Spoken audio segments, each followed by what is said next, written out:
Hay, Mario, en uno de tus libros más importantes, para mí el más importante, El pez en el agua, una frase que siempre me golpeó y que me parece que tiene una enorme trascendencia en toda tu obra, que es sobre tu padre. Dices, un día me pegó y a mí nadie me había pegado nunca, jamás. Eso me desbarató la visión del mundo, me hizo descubrir una forma de violencia, de totalitarismo, y me acrecentó el miedo a la soledad. Este es una frase que, incrustada en ese libro, parece una frase más, pero para quienes hemos leído tu obra, para quienes te lean, determina una actitud, una manera de afrontar la vida desde edad tan temprana. Bueno, para mí conocer a mi padre fue una experiencia decisiva, traumática y probablemente tuvo consecuencias que duran hasta ahora. Yo conocí a mi padre a los 10 años. Mis padres se habían separado antes de que yo naciera. Mi familia era una familia muy conservadora, muy católica. La idea de un divorcio los avergonzaba muchísimo. Y entonces a mí me hicieron creer que mi padre había muerto. Y yo pasé mi infancia creyendo pues que mi padre estaba en el cielo, había un retrato, yo le rezaba en las noches.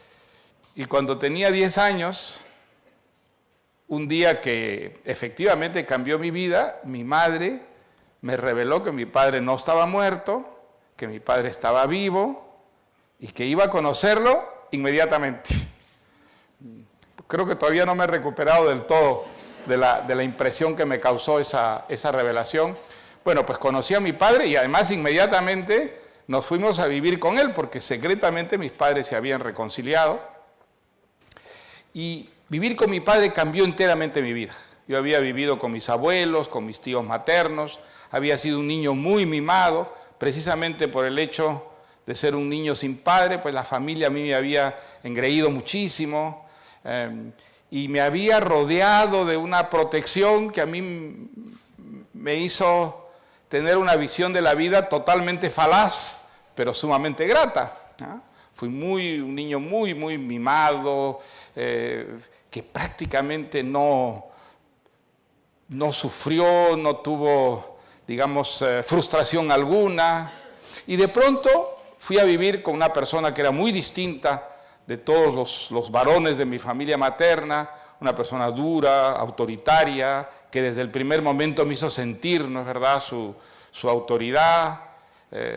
Y entonces por eso digo yo en ese libro que yo con mi padre descubrí cosas que desconocía, la violencia, nunca me habían pegado, por ejemplo, ni siquiera un jalón de orejas, que yo recuerde, jamás, ni mis abuelos, ni mi madre.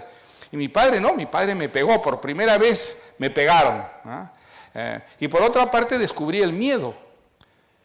Para mí la figura de mi padre era una figura que me inspiraba temor, terror, cuando lo veía entrar en unas cóleras frías que tenía.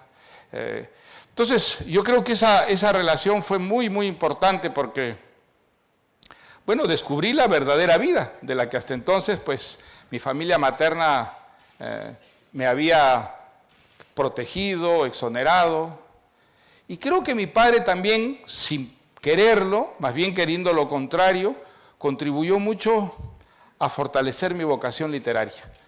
Él era una persona que se había hecho a sí mismo, había tenido una infancia también difícil, era un gran admirador del hombre que se hacía a sí mismo, y cuando descubrió que ese hijo, que conocía ya pues niño, escribía poemas, leía mucho, él se inquietó muchísimo, él asociaba la literatura a la bohemia, le parecía que era una actividad poco viril, ¿no? Y me combatía muchísimo esa vocación precoz. Y yo creo que secretamente esa vocación se convirtió para mí en una manera, bueno, discreta, cobarde de resistir esa autoridad que detestaba tanto de mi padre. Escribir poemas era una manera de desafiarlo a escondidas. Y además, por otra parte, pues me sentía muy solo viviendo lejos de esa familia materna que había creado para mí una especie de paraíso de la infancia. Y la literatura fue el gran refugio. Los libros, las novelas, vivir en ese mundo de sueño, donde todo era bello, donde uno vivía experiencias excitantes. Fue un refugio maravilloso, así que sin sospecharlo, de alguna manera mi padre contribuyó a mi vocación literaria. Y no solo eso, sino que te condujo a conocer la violencia allí donde... Efectivamente, él me puso en el Colegio Militar Leoncio Prado, pensando que una educación militar me iba a curar del vicio literario. Y resulta que más bien me dio el tema de mi primera novela, porque en el Leoncio Prado pues yo viví una aventura, como esas aventuras de los libros que me hubiera gustado alguna vez vivir, por las características que tenía el Leoncio Prado, ¿no?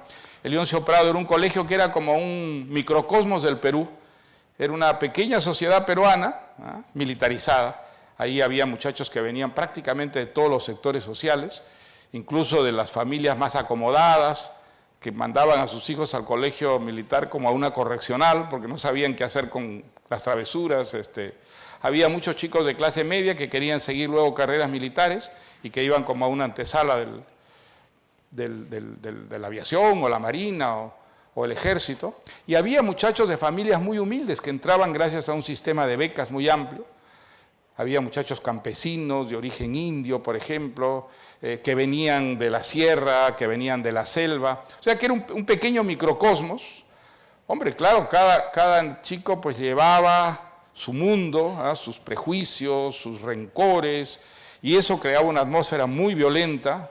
Y además, claro, éramos chicos de 13, 14, 15 años sometidos a una disciplina militar que muchas veces a nuestro nivel se deformaba. Pero yo, haciendo las sumas y las restas, estoy agradecido a mi padre de haberme metido a Leoncio Prado. A mí me hizo conocer el Perú, me hizo conocer el país en el que yo había nacido.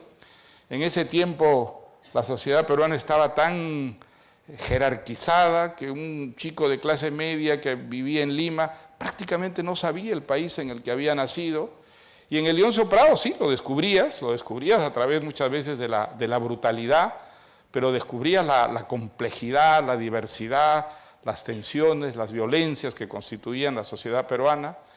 Bueno, y creo que todo eso pues traté yo de volcarlo en la primera novela que escribí, ¿no? A partir de esa experiencia de Leoncio Prado.